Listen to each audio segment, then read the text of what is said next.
आज का जो हमारा वीडियो लेक्चर है वो हमने पढ़ना है कि स्ट्रेस एंड मैट्रिक्स मल्टीप्लिकेशन होती क्या है हमारे पास, हम इसको क्यों पढ़ते हैं। ठीक है, तो बेसिकली हम अगर बात करें तो ये stress and matrix multiplication analysis of algorithm के अंदर काफी इसकी इंपॉर्टेंस है। हम इसको जब यूज करते हैं लेट्स इसके अंदर जो फॉर्मूलाज यूज हो रहे होते हैं ना वो काफी हद तक कॉम्प्लेक्स है। ठीक है, तो आज मैंने इसके लिए एक ट्रिक जो है ना वो सोची थी कि ये हम इजीली किस तरह से इनको यूज कर सकते हैं। ठीक है, तो वो ट्रिक मैं आपके साथ शेयर करना चाहूंगी।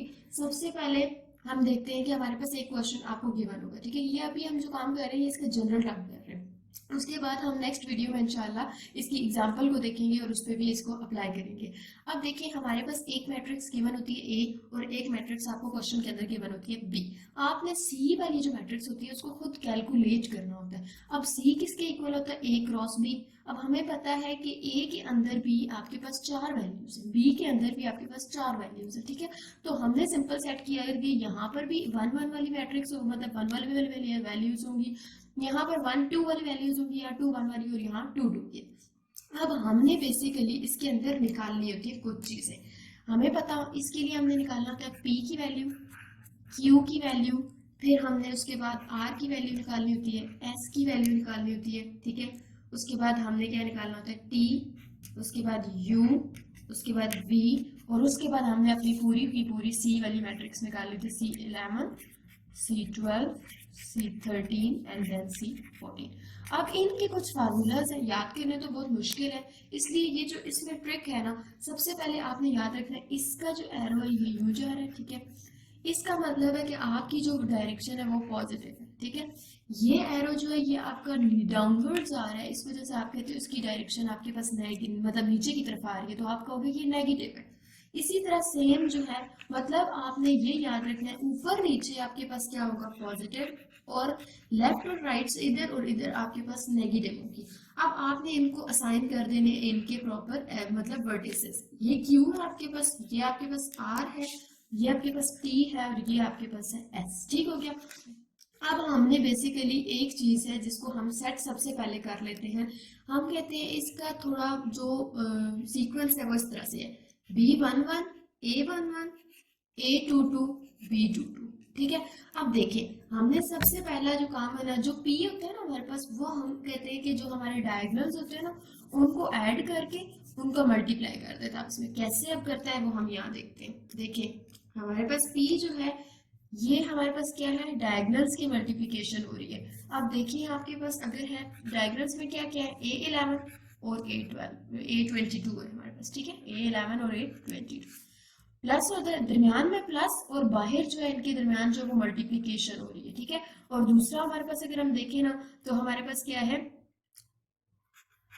B11 प्लस B22, ये इसका फॉर्मूला हो गया।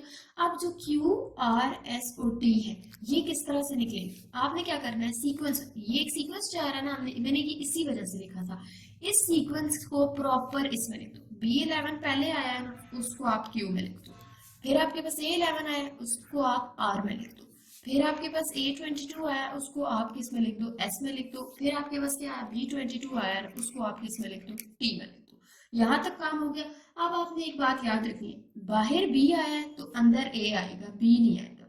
बाहर A आया है अंदर B आएगा, A नहीं आएगा। अब देखिए आपके पास क्या है, ये देखिए मैंने ना सबसे पहले क्या काम करना है, बाहर B आया ना तो अंदर क्या आएगा, दो दफा A आएगा। अब ये डिपेंड करता है आपको क्या चाहिए, आपने वैल्यू तो क्यू की निकाली, क्यू कहाँ पे, यहाँ पर है, और दरमियान में इस मीन्स क्या आएगा, प्लस आएगा। क्यू के साथ कौन सा साइन है, प्लस है, तो आप क्या कहोगे क्यू के साथ आपके पास क्या आ जाएगा, प्लस आ जाएगा। और एरो की डायरेक्शन देखें किस साइड पे, 21 से 22 की जाए, तो ये हो जाएगा A21, ये हो जाएगा A22। आसान सी ट्रिक थी ना। अब हमने क्या करना है, नेक्स्ट जो चीज है वो हमारे पास है के आर। अब बाहर क्या यूज हो रहा है, ए, हम अंदर इट मीन्स ए नहीं यूज करेंगे, हम अंदर क्या यूज करेंगे, बी को यूज करेंगे। ठीक है, दोनों जगह मैंने बी लगा दी। अब मेरे पास क्या है, आर है, आर के साथ साइन कौन सा है, माइनस, दरमियान में क्या लग जाएगा माइनस, एरो की डायरेक्शन चेक करें, यूं आ रही है ना, तो 12 से 22, तो आपने इसके साथ 12 इसके साथ 22। ठीक हो गया। अब हमने क्या निकालना है, एस निकालना है। बाहर क्या है, ए, तो इट मीन्स अंदर आपके पास क्या यूज होगा, बी यूज होगा। ठीक है, आपके पास क्या था, बाहर ए था तो आपने अंदर क्या यूज किया, बी को यूज किया। अब आपने देखना है एस, एस की एरो की डायरेक्शन आपके पास क्या थी, ये देखिए आपके पास एस की एरो की डायरेक्शन अपवर्ड थी, मतलब 21 से 11 की तरफ जा रहा है, ठीक है। और दरम्यान में आपके पास साइन क्या है, माइनस का साइन हो गया, ठीक हो गया, हमने माइनस लगा दिया। अब हम क्या लगाएंगे, एरो का डायरेक्शन के अकॉर्डिंग इसकी वैल्यू सेट करेंगे ना, वो क्या है 21 से 11, तो हमने क्या किया 21 से 11, ठीक हो गया। अब हमारे पास जो नेक्स्ट बात आती है ना, वो है B22।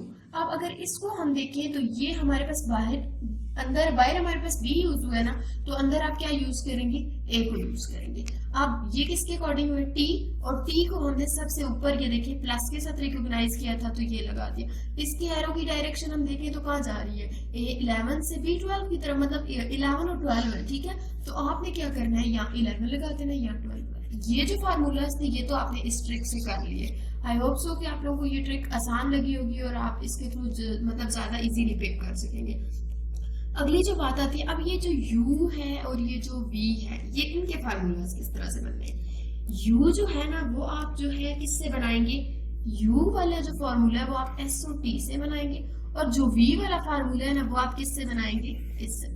r मतलब आप u वाला फार्मूला इससे बनाएंगे, v वाला फार्मूला आप किससे बनाएंगे, q और r से बनाएंगे, ठीक है। अब कैसे बनाएंगे देखिए, u इक्वल्स टू, आपके पास हमने क्या कहा है कि s और t से आप बनाएंगे, ठीक है। अब इसकी ये बाहर वाली वैल्यूज नहीं आपने यूज करनी, जो अंदर यूज हो रही है वो करेंगे, लेकिन अगर b है तो उसको a कर देंगे, a है तो उसको b कर देंगे। कैसे, देखिए u हमने कहा है ना, u किससे बनना है, s और t से। s के अंदर में क्या है, B21 माइनस B11 है, हम क्या कर देंगे A21 माइनस A11। इसी तरह t के अंदर क्या है, A11 प्लस A12 है ना, हम क्या कर देंगे इसको B11 प्लस B12, ठीक हो गया, ये हमारे पास फार्मूला।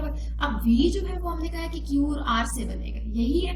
तो अंदर वाली चीज क्या है, A, उसको हम क्या कर देंगे, B कर देंगे, तो क्या हो जाएगा, A21 की जगह B21 हो जाएगा, प्लस A22 की जगह B22 हो जाएगा, ठीक है। और बाहर मल्टीप्लीकेशन के साथ आप देखिए दूसरा क्या था, R था ना आपके पास, B था 12 माइनस B22 था, हम क्या करेंगे A12 माइनस A22 कर देंगे, हम क्या करेंगे A12 माइनस A22। ये किससे बना, मैं यहाँ आगे मेंशन भी कर देती हूँ, ये बना आपका S और T से, ठीक है। और ये आपका किससे बना, ये सिर्फ याद रखने के लिए कि आपको ये याद रह जाए, Q और R से बना है, ठीक हो गया। अब नेक्स्ट काम है, ये सारी चीजें आपने निकाल ली ऊपर वाली, अब आपने क्या करना है, C11 फाइनल आउट करना है। तो आपने इसके लिए फार्मूला है P plus S minus T plus V, PSTV plus minus plus, ठीक हो गया। P plus S minus T plus V, आपने ये जो ऊपर सारी वैल्यूज निकालनी है, P की, Q की, R की, S T U V, तो उन सबको यूज करते हुए आपने इनके अंदर पुट करना है। अब देखिए C12 की जब निकालेंगे आप, तो आपके पास होता है R प्लस T, C13 के लिए आपके पास होता है Q प्लस S, जबकि C14 के लिए आपके पास होता है P plus R minus Q plus U, ठीक है। तो ये एक था कि हमने स्ट्रेसन मैट्रिक्स को क्यों यूज, मतलब बेसिक जो इसकी जनरल टर्म थी वो क्या होती है।